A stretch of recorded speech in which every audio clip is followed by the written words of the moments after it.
On today's show, we are joined by the founder of Luxury Bazaar, Roman Sharf. Roman Sharf is a refugee from the failed communist Soviet Union, and he joins us today to share how he built his multi-million-dollar online business, the dangers of socialism, and why the communist countries are always running out of toilet paper. Why is it that these socialist and communist countries are always running out of toilet paper?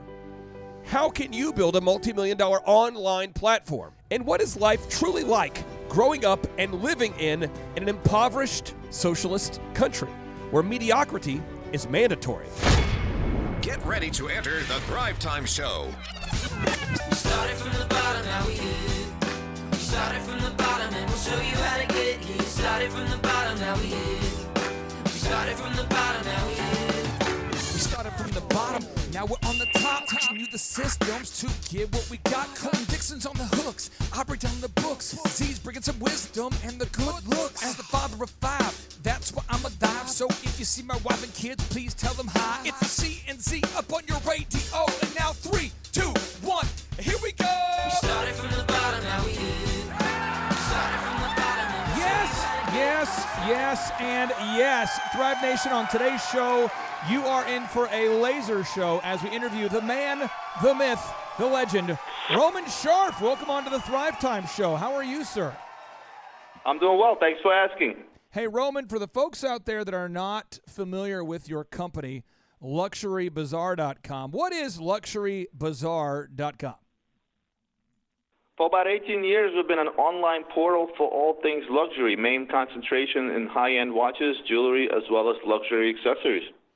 And you, I understand, were born with a silver spoon, and you were just given the keys to a great company and did no hard work at all. Or you are a refugee from the from the failed Soviet Union. Which is true? Well, I definitely was not born with a silver spoon in my mouth. Yeah, I came here as a refugee at the age of 13. My father brought me here to chase the American dream, and I was brought up in a 400-square-foot apartment in Brooklyn, New York. I mean, some may consider that a silver spoon, I guess. Well, you were from the Soviet Union, and for people who are not familiar with what it's like to live in a country that has decided to give all power to the government, to the one payer, to the one government power, what was it like growing up in the Soviet Union? To be honest with you, it's terrible, and some people may probably relate it now, because one of the shortages we've had there was toilet paper, but that was a normal thing. Right now, due to everything that's going on in the world, there seems to be a shortage of toilet paper, which would be nothing new to me. But growing up in the Soviet Union, you basically had no rights. It was a quote-unquote socialistic system. However, a socialistic system is something that has been known as a big, big failure, because at the end of the day, all the people at the top end up with the power, and the people end up with no power, and things like shortages on food, not that great of an education, not that great of a medical system, and pretty much if you wanted anything done, you needed to do it under the table, which was illegal as well. Not to mention things like illegal free enterprise, illegal sexual orientations other than heterosexual, among many other things. And for the most part, if you've done anything bad, you get sent up to the Gulag, which is in Siberia. And believe me, I've been to Siberia. It's not a fun place to be. And the Gulag is your version of a military enforced prison, is it not? Is it a communist prison? Yeah, thank God I was too young to go to one of those, but that's exactly what it is. I'm going to throw some facts at you right now from the CDC that came out, and these are all things that you could Google right now and check up. Bloomberg, which is more of I'd say a progressive or liberal media outlet, reports that 99.7% of the people who died in Italy had compromised immune systems. And CNN now shows the same data, both of which are liberal organizations. With that being known, that 99.2% of all of the people who have died from this coronavirus are people that were elderly with compromised immune systems, what is your take on this? Because last year we lost 167 people a day to the coronavirus, or to the common flu. Last year we lost 167 people per day to the common flu. Knowing how it goes over when you give all the power to the government, what's your take on this? I'm really curious to get your take, because you're from a former communist country that started off as a result of people wanting to be just socialist and then it became communist. What's your take on this idea of telling everybody they can't leave their homes. And what's your take on this, given the facts and your experience? I just want to get your take. I'll give you a closer example. This summer I was in Europe. I took a trip with my wife. We'd take a 2-week trip every single summer, just us, leave the kids at home. And one of the places I landed at first, or second I should say, was Vienna. And the tour guide, we got into talking about a lot of the liberal values that go on in, and somewhat socialist values that go on in the European countries or the European Union. And one of them was free medicine. To which her response to me was, hey, listen, yeah, free medicine is great and all. However, if I want to go see a specialist, I have to wait 9 months. If I want to go see anybody that's outside of the norm, like a family doctor, I have to wait quite a while. And a lot of us carry what's called supplemental insurance in order to be able to go visit doctors that get paid for what they do, rather than serving the free medical system, for which we pay extra, and this way we get better service. So sue it yourself. If people that are already getting free medicine are actually paying extra to have non-free medicine or better non-free medicine, do the math.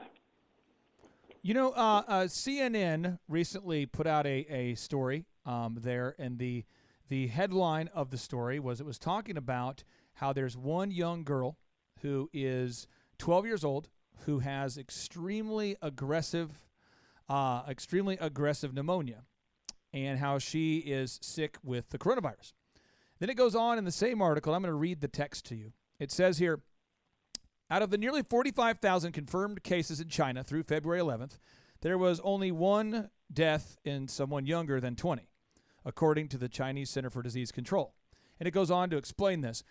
I think the argument to switch to socialism is always an emotional one. We always focus on the one person who has the one issue, and the argument is give us control. Give the government control of your life, and then what we'll do is we'll do a good job. Even though when you look at Cuba, it didn't go so well. North Korea, not so good. Communist Russia, not so good. Venezuela, not so good. What would you say to somebody out there that, and then I want to get into your story, but somebody who says, you don't understand, Roman. I mean, if we just give the government control of our medical system, although it's never worked in the history of the world, I think we should try it. I got to tell you. Yeah. I'll give you an example. When I was 12 years old, or I was I think it was 9 years old. I needed to have one of my teeth pulled at dentist, and of course, my father proceeded to go with me to a free clinic. And at the time, put it this way, in Russia, dentistry used no Novocaine. If you can imagine what it's like to get a root canal done without using Novocaine, it's pretty damn terrible, right? So, needless, every child was petrified of dentists. Even when I came to America, I was still petrified until the first time I went to a dentist. I realized that this is something that is actually fairly painless, and the only pain you feel is the shot that you get, right, with Novocaine. That changed my mind really quickly. But here I am. I'm 9 years old. I'm scared. I'm going to see a dentist, and I know that I have to get tooth pulled. So what does my father do? My father pulls out 5 rubles at the time. Now, mind you, just to put things in perspective, what 5 rubles was, an average salary in Russia was about 85 rubles per month. Jeez. So as you can imagine, 5 rubles was a nice chunk of change. It was about 7 or 8% of your monthly salary. He slid 5 rubles under the table to the dentist in order for him to try to do this as painlessly as possible, which he did. So if you think nothing in this world is free, okay, first and foremost, somebody's got to pay for it. And I saw somewhere, I don't know if it was something on Facebook or something, where, they asked someone with very liberal views in regards to, entitlement in regards to getting all this stuff for free, such as education and medicine. And when they asked them, well, who's going to pay for all this? They said, well, we'll tax the rich and they'll pay for it. Well, there is no rich in the socialist system. Everybody's supposed to be equal. And again, this is something that was a theory that was brought forth by Karl Marx, right, back in the day, who had this just as a theory. Human nature will not allow anyone to feel to be equal to one another. We're all different. We all have different motivations. We all have different goals in life, and we all have different outlooks on life. But bottom line is that nothing in this world is for free. Somebody somewhere is going to have to pay for it.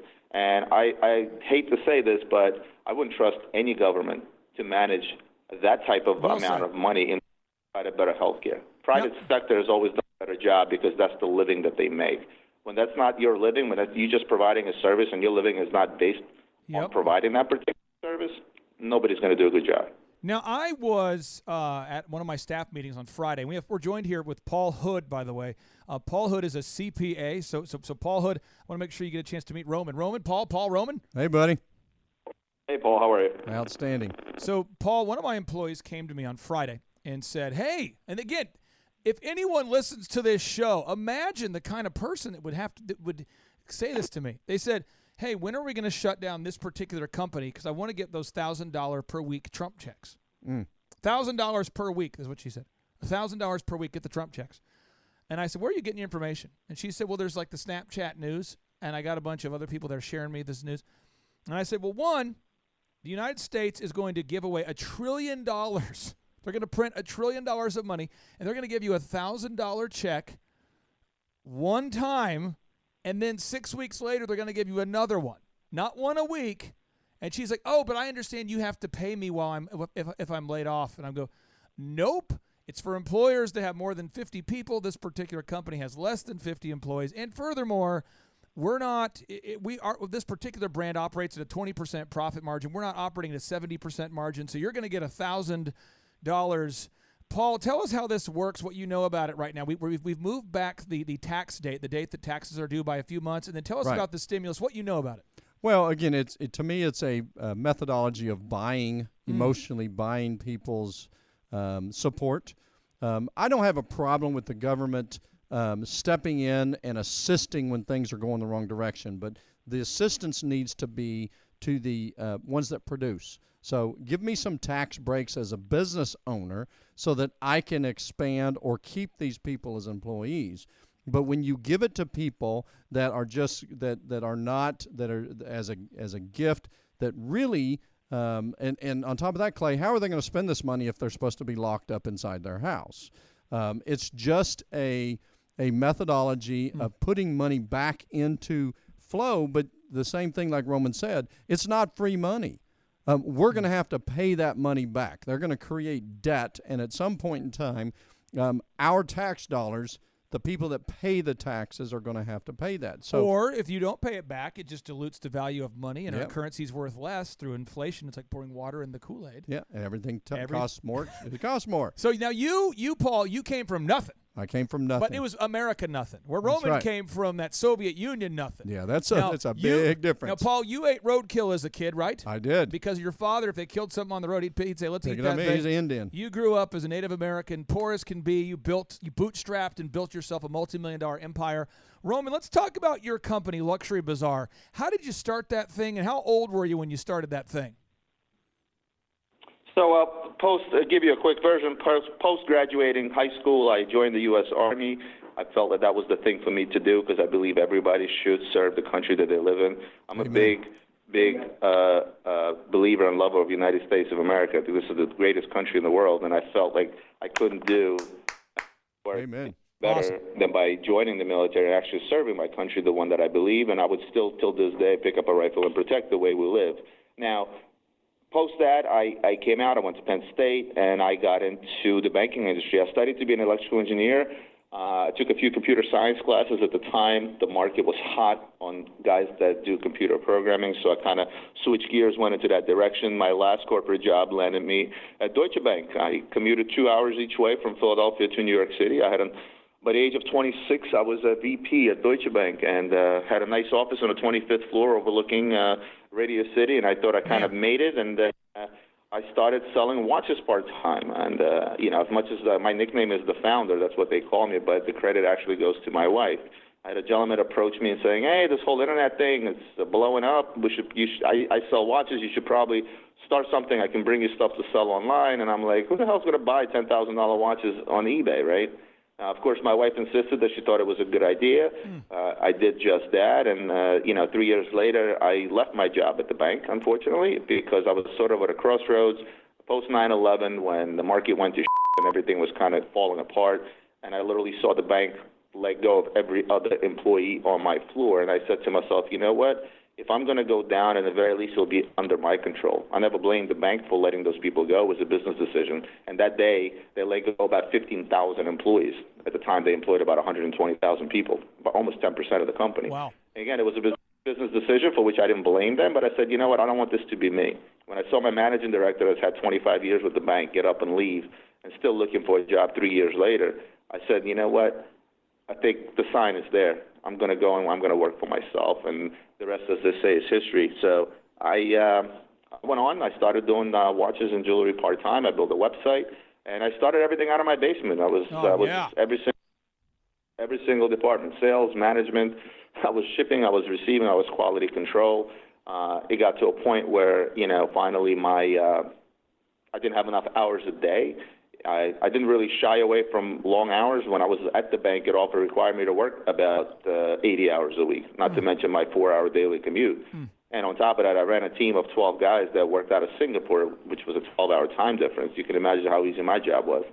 And not to mention that I was in charge of hardware support for their transactional system, their global payment system that processes about $40 billion a month. As you can imagine, that carried a little bit of a responsibility. If the system was down for 15 minutes, one of the board of director guys got called from Germany. So it was a stressful job. Same time, new family. My son was born. And, I said, you know what? I'm going to go and I'm going to work on my own. And not much changed. I still worked the same 80-some hours a week until I finally realized that it was time for some help. My best friend, Arthur, who at the time was in the mortgage businesses, which basically went down the drain overnight when we had the whole housing crisis and the mortgage crisis. And I took him on as a business partner, and the rest, as they say, is history. Today, we employ about 30 people. We work out of a 20,000 square foot facility in the suburbs of Pennsylvania, and our annual sales are roughly about $120 million a year. What's your website? It's luxurybazaar.com. I want to ask you this, and I'm not trying to trick you with a question. I want to make sure that the listeners know this. I am obsessed with people like you who've served the military. Like, I cannot tell you thank you enough. I mean it. It's awesome. 2, I love immigrants. Devin, you've probably heard me talk about this. I tell people often we need to work like immigrants. I love immigrants. Oh, yeah. Love immigrants. Very rare, though, do you find an immigrant that serves the country. And I love entrepreneurs that start up businesses and overcome adversity.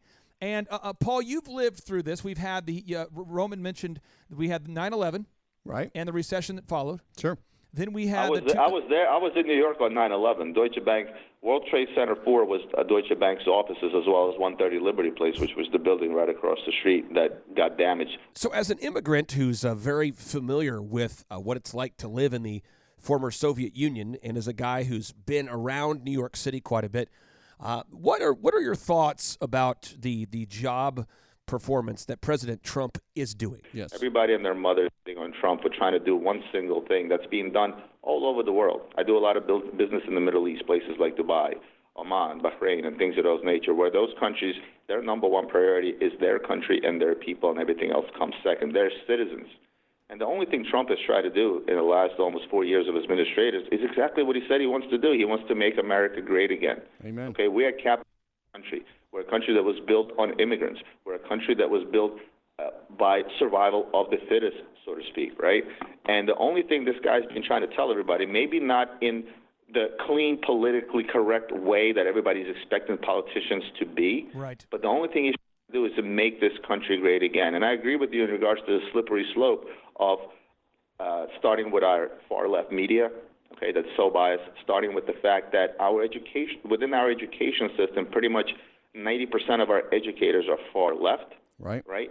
And what's happening, what I'm scared of is the younger population. I'm talking about kids that are my son's age, who's 16, for example. A lot of the college kids that I talk to, where all these kids they get out there, they get a degree in liberal arts, and they expect the world. And they expect everything to be handed with them, because somewhere along the way, with the help of our media and the help of our Democratic Party, somewhere instill in their head that, you know what, you don't really have to work hard anymore, because you know what, you are entitled. And that is the biggest thing that I'm scared of. My son has come to my office since he was 6 years old.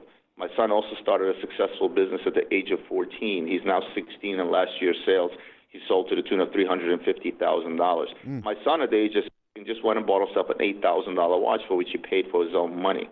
And even though he was born with a silver spoon in his mouth, and even though he is somebody that could really take advantage of him, I raised him to be self-sufficient and to be able to fend for himself physically and financially. Unfortunately, not everybody has the mental capacity or the drive or the will to do the same thing with their children. And what is it left up to? It's left to our media, which is now so much stronger than it was, let's say, 20 years with the introduction of social media.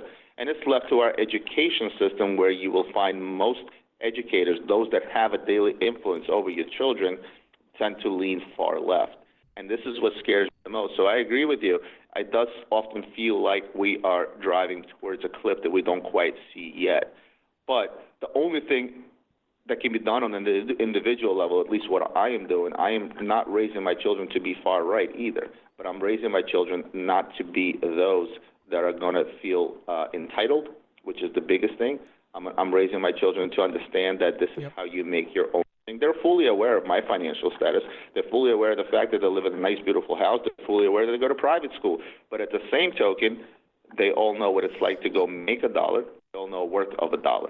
And as long as everybody that's in more or less their right mind raises their kids in a similar way, then perhaps, the car can make a U-turn and get away from that cliff. I also feel like the media is too much.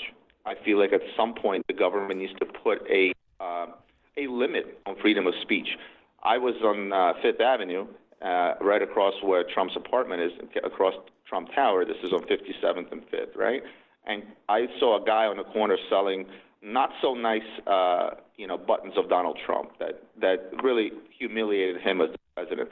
Let me tell you something. Had this been any other country, if somebody in Moscow stood on the corner and did the same thing about Vladimir Putin, he would not be standing on that corner for more than 5 minutes. And I see nothing wrong with that. This is not only our president. For me, he's also my commander-in-chief. And no matter how you may like him or dislike him, you need to respect him because he's the president of the greatest nation in the world. Go to Dubai.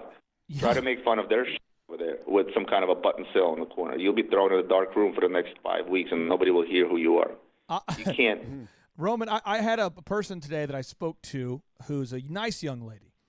And, she is an employee of one of the businesses that I coach or work with. Okay, so she called me and said, hey, quick question. My boss wants me to work despite this whole corona thing. What should I do? And I said, well, the coronavirus, according to the CDC and the reports that have come in from Italy, 99.2% of the deaths have occurred from people that have a compromised immune system or people that were elderly, or both. I know where you're going with this. I'm going to cut you off. I'll tell you one thing. Sure. Yep. My wife had this conversation. We looked at those statistics.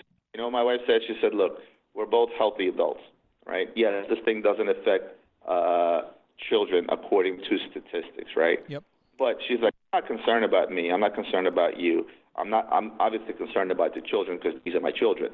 But you know what else she said I'm concerned about? I'm concerned about my 88-year-old grandmother, my 89-year-old grandfather, and my other 86-year-old grandmother. I'm concerned about our next-door neighbors that I know live with an elderly woman who's 92 years old. She's like, that's what I'm concerned about. It's not, at some point, it's got to be bigger than just you. And this employee that you're talking about, it sounds like that's about her. It's not just about her. It's not just about you. It's about those that are around you. So, the last thing I want to do, my dad, he's 73 years old. He likes to hang out in my office. He still does That's awesome. hobby, right? That's awesome. Guess what? I literally told my dad, you have to go home. We're closing the office, even though I'm here right now. He's like, what do you mean? I was like, I'm closing the office because my dad is stubborn, and I know that, convincing him otherwise would be very difficult. I told him, we're closing the office. It is illegal for you to stay here. Literally, I told this to my dad because I want him home. I don't want him around me.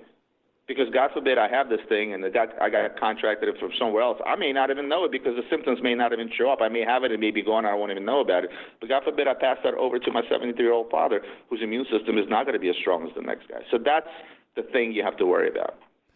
I can tell you this. You might not feel sick or feel healthy. I'm not sure how you feel, but you sound like you're looking good today. I can tell you that.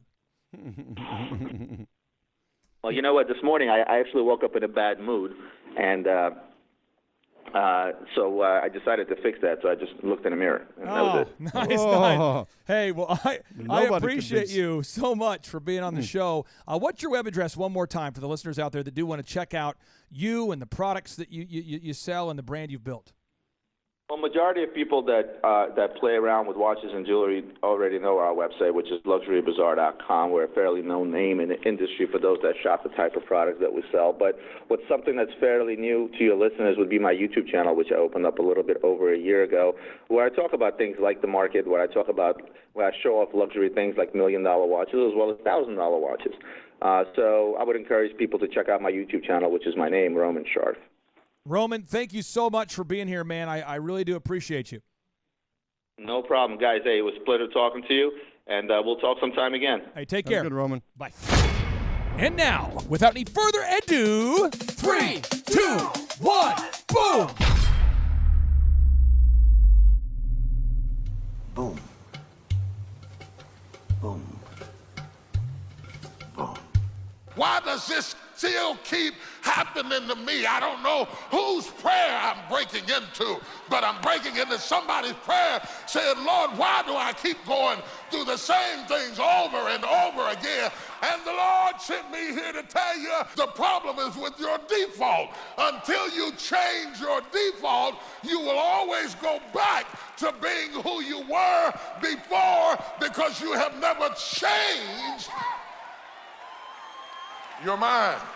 You change your friends, you change your address, you change your phone number, you change the songs you sing, you change everything else, but you didn't change your mind. There's nothing as powerful as a changed mind. Boom! Nothing as powerful as a changed mind. Boom! Better get yours, cause I'ma take mine. Boom! Leave them where they got if they ain't ready. Used to have a lot of homies, now they dropping like a belly. I'm like, boom! We taking over, it's our time now. Boom! Oh, you ain't know, we about to thrive now. Big, overwhelming, optimistic, momentum, A place. Hey, back, let me get them. Go get them then. Hurdle every obstacle, trying to do the impossible. Turned my whole life around, haters thought it was comical. Had to make some moves, didn't even seem logical. Quarterback to play, man, I had to call it audible. Drop back, stop that, rearrange or switch it up. Only got one life to live, it's best that you go live it up. Failure ain't an option, ain't no way that I can give it up. Hey, knowledge, gon' pick it up. Nothing like your posse, look poppy, you cannot top me. They watch me and try to copy like Rocky, you cannot stop me. Hungrier than ever, we grinding all through the weather. We shining because we better get with us, leave out our cheddar. Once I change my mind, dog, trust me, ain't no going back. Coming for that top spot, I'm feeling like they owe me that. Time for us to level up, I feel like we've been holding back. Throw your hands up, say it with me if you know it, Dad. Boom! Nothing is powerful as a changed mind. Boom! Better get yours, cause I'ma take mine. Boom! Leave them where they got if they ain't ready. Used to have a lot of homies, now they dropping like a belly. I'm like, boom! We taking over, it's our time now. Boom! Oh, you ain't know, we about to thrive now. Big, overwhelming, optimistic, momentum, A place. Hey, back, let me get them. Yeah. Came a long way from where I used to be. Home need to see life the way I used to see it. Old habits die hard, but you gotta leave them. If they ain't riding like a Harley, then you don't need them. You're cheering and you're clapping, I don't need that. Fake friends treat them like Fat Joe, make them lean back. Excitement, no vision, makes you blind, I can see that. Anything I think up in my mind, I can achieve that. I can make a million if I want to. I'ma keep it real cause I want to. Other women try to holler, girl, I want you. And disrespecting wifey's what I won't do. Gon' do your dance, gon' do your dance. If you really wanna change, gotta have a plan.